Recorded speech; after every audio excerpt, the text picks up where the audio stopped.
the thesis proposal. Now, what is a thesis proposal? So, if you can do this, you're pretty much on your way towards an understanding of research, and you as students and future researchers wanting to get into doing a research project at the university or many of the other institutions that do research. So first and foremost, before people do researches, they normally look for money. So what they need to do is write a research proposal to the body of that organization that's going to perhaps give the ethics clearance, because that's very important. You can't do any research on human subjects unless you have the ethics clearance. Second, they're going to assess your research proposal as opposed to or compared to or in competition with 100 others. There may be funding for only 10. If you know how to do a research proposal, you're already at an advantage in terms of how you write this, what is needed, how carefully and concisely it's done, the investment, etc. So that's the first. You win because you have an advantage, you know what you're doing. That's part of the heuristic, part of the idea, or the andragogy and the pedagogy of today's class. Okay, so how would I look at it? We at Northwestern Polytechnic, we have a research committee. And any researchers that my students on campus would like to do would have to go through our research committee. Our research committee has the right to give you, as the researcher, a student, or a professor, the right to continue. That means they are legitimate in terms of the various research councils and bodies across Canada. They've been granted that right. So they're very careful. They have a variety of members that sit on that board. They look at your proposal first. That's it.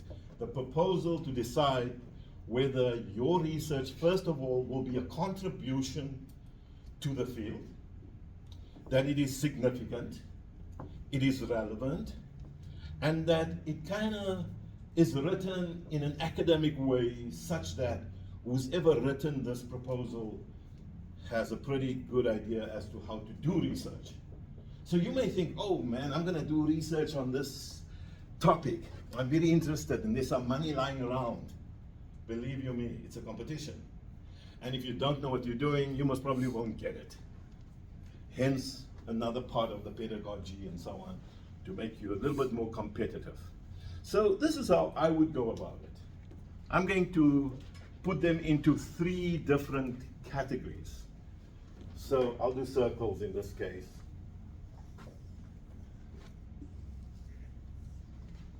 Let's call this circle 1.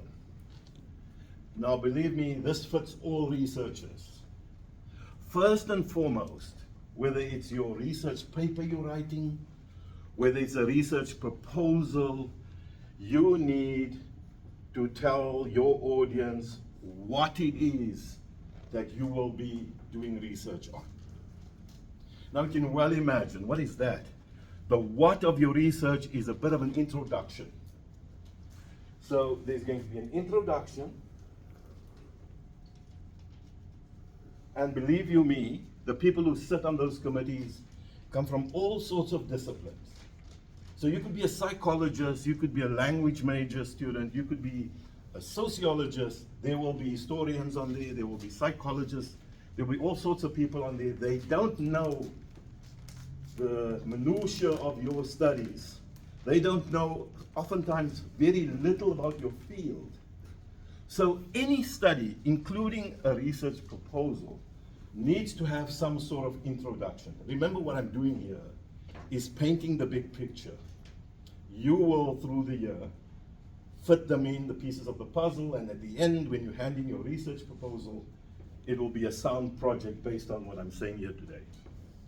Okay, so you can well imagine, your research proposal will have to have some sort of introduction where you explain to, I'm going to say, academic people, while at the same time laity.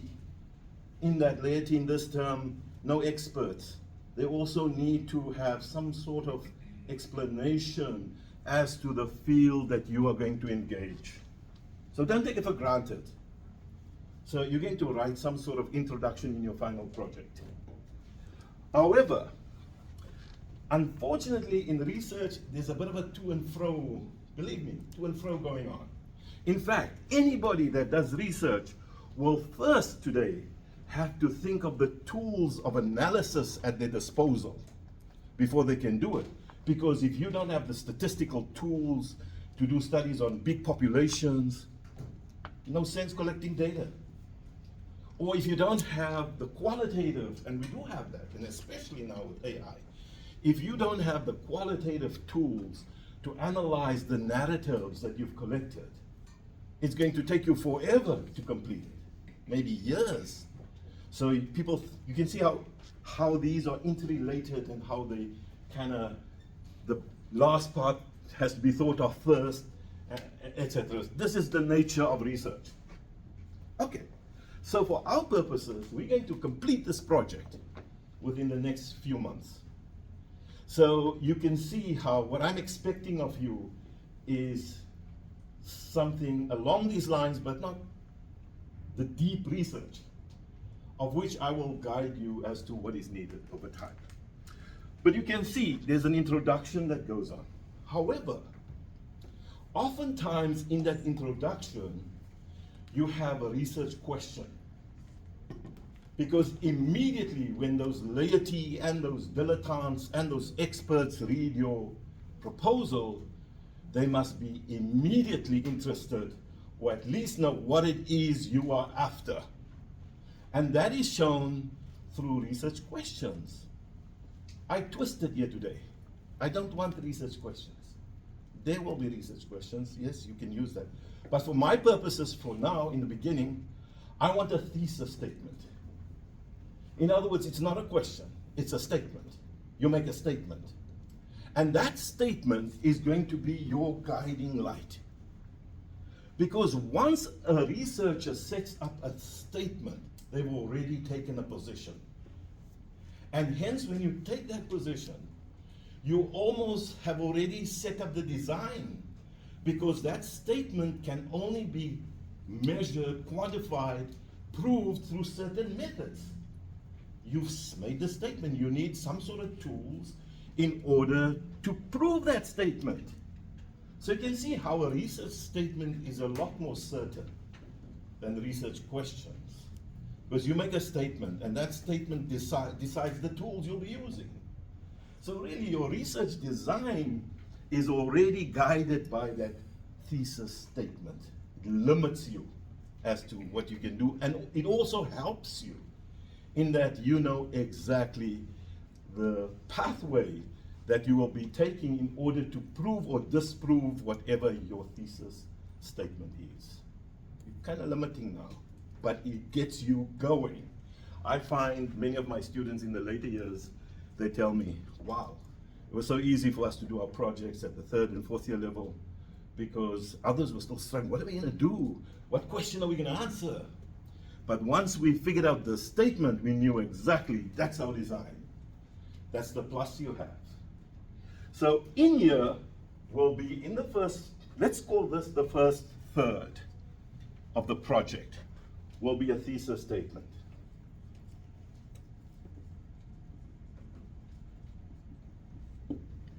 And some of you can even underline it for me. When I grade it, I say, oh, that's the thesis statement. But it will be in the first openings, first page and a half or so. I'll give you limits to the pages later on. So this, think about it. How do you know what to research? Anybody? How do people know in the academic world? Remember, this is not a coffee shop discussion. This is an academic paper, a research proposal. How do you think people know what to spend their time on to research? Many gaps in the research. Where do you find those gaps? Good word. Reading the literature. Thank you very much. Reading the literature. You cannot know what it is that you are going to contribute to if you don't read the literature. So listen very carefully. in our class, I don't need 20 papers. I don't need 10 papers. I sometimes don't even need 5. I may need 3 or 4 or even 2 sometimes. There's a reason for that. You don't have the time to spend so much time to read around, but once you have your area or your thesis statement, you will find the 3 papers where the gap is. In other words, we're kind of building the puzzle backwards. Research is done in the sciences, that it would include the social sciences, in an area that contributes to society, that is significant to the academic population. In other words, where do you find that? You find it in the literature. There's a gap in the literature. It is that gap that your thesis statement speaks to. Aha. So the puzzle gets a little bit more complicated. But it's really easy because you just find those papers that's close in your area but doesn't, for example, you're looking for the effects of time spent in incarceration by youth, let's say. But there's no research done on a particular aspect, let's say. But there's no research done on people between the ages of 14 and 16. So that's your gap maybe, because you found some other area that just generally says juvenile crime, or whatever the case may be, but it's mostly people above 16, or you get what I mean. So you're going to be creative when you read your literature or you find those ones, and I'm getting Jacob in on Thursday for 20 minutes to help you with the research projects so that he can guide you in the library, etc. We'll get there. So you can see that it's a to and fro process. You're reading, and in that introduction, when you explain to what you do, explain to me what you're doing. I'm the counsel, the research counsel. You're going to have your thesis statement in there based on literature. But this is not where you do your literature reviews. So over here, introduction, it is significant immediately because I can see that there's a thesis statement. Sorry, it's relevant as well. That thesis statement is relevant to criminology. So you're not doing research on any field but in criminology. However, most of the first third of your completed proposal, let's call it not a third, let's say this entire project's about 80%, 85%, I'll add some more at the end. So most of 30% sits in there. On this side, it is, let's call it the why. Why are you doing this? This is where you show significance. Significance to the science community, to your society, to your field. It is here that your literature review takes place. So that component that we call annotated bibliography, you're not going to be wasting your time. You're going to first come up with your thesis statement or an area of interest. Some of you will change, that's okay. Just let me know. And choose another topic if it doesn't fit for you. But really, the thesis statement, the literature review is going to be in line with the thesis statement. It is here that most of your annotated bibliography takes place. In other words, I didn't get your first name. Teresa was right. This is where you're going to show. I looked at these 3 papers. These gentlemen and ladies doing research here, et al., they speak about the topic, but they're not doing it on children. This one here speaks about it, but they're looking at adults.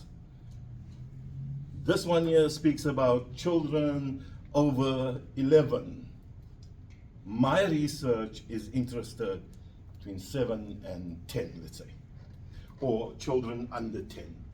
So you can see what I'm saying. But it is here where your 3 papers duke it out and you show me the gap, Teresa. That's where you show me the gap. The annotated bibliography that you'll get 10% for in the grading scheme, yep. That you'll hand in separately, but at least you're on your way towards the total package.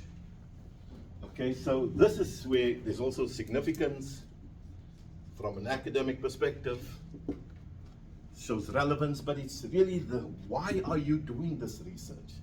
You're not just doing this research because you like the area. Yes, that's a good reason for doing it, but it cannot be the only reason. You're doing it because there's a need to gather information on, let's say, crime in Grand Prairie, or indigeneity, crime amongst indigenous groupings on reserves. So whatever the case may be. So you can see that this is significant. As a reader, when I get to this section, I say, yeah, there's significance here. Even though you're foxing it a bit. You're not spending months looking at research reviews on peer-reviewed papers and so on. No, you're going to find the 2 or 3 papers. It's more the puzzle and the exercise of doing this that's important for me, as well as a good project that fits. So you'll find those few papers and you'll work with them and see, well, there's a gap here. Jacob will be here to help you with the minutiae as to how you get to those papers, help you with sites and so on. Once you've done that, let's call it another 27%, 27. I want to know, how are you going to conduct this research? How are you going to conduct the research? You've told me what it is that you're interested in, what you'll be doing. You're showing me significance by showing why you were doing this academically. That makes sense. Now you're going to show me, how are you going to do it? Let's relate that to methodology, the methods that you'll employ.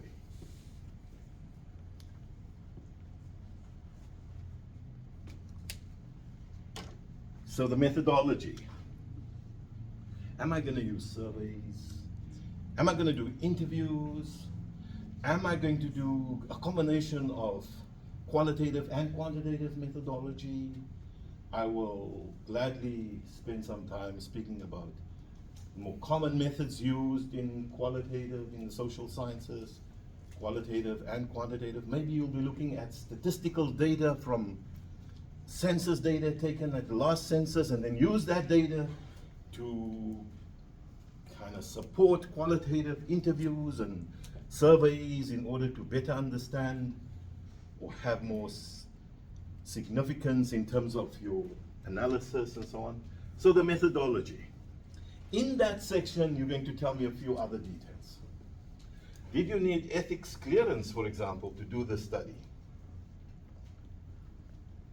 Just so you know, no study can take place, not even a single pilot of that study, if the ethics committee has not granted you the right to do that. Not a single question can be asked. And maybe at another time, for 10 or 15 minutes, I'll talk about the ethics of research. But that is not possible. The human subject, in this case, takes precedence in terms of safety, anonymity, security, etc. We've been involved in human studies at the University of Toronto, and we spend 6 months collecting data of a single subject. And then that person says, you know what, this is not for me. We don't even have the right to ask them why not. They must absolutely feel free to leave the study at that level. So you can see ethics important. Maybe you need to tell me a little bit about funding, but most of it is the methodology. But these are stuff you can talk about. The length of the study, the time that will take you to complete it. Remember, it's a kind of combination of a hypothetical type of, while at the same time I'll have a finished product. So I'm looking for between, make it easy on you, 5 to 6 pages. If you go above 1 or 2, that's fine. The point I'm trying to make here, it's sometimes more difficult to write shorter proposals than longer ones. But you have some sort of guideline, 12 picker points, 1.5 spacing, normal stuff, I'll put it up on my class for you. So you can see, then finally, you can talk about how am I going to eventually disseminate that information, how am I going to publish, what I'm going to do with it. Is it a research proposal that is meant to help policy development in government, to create new laws in the country? So you can talk about all sorts of value in your conclusion. Let's call it conclusion and analysis section. That's about 5–10% at this stage of the total project. For ease of mathematics, let's call all of these about 90%. And this section 10%. That will give you a completed project. That is what I want on the 1st of December. Any questions at this stage?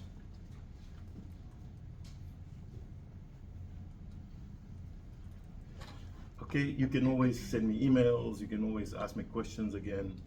I thought I would record this section because I often find students not here today saying, can you remind us, what's that project about?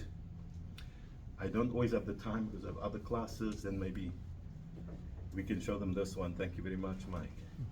It is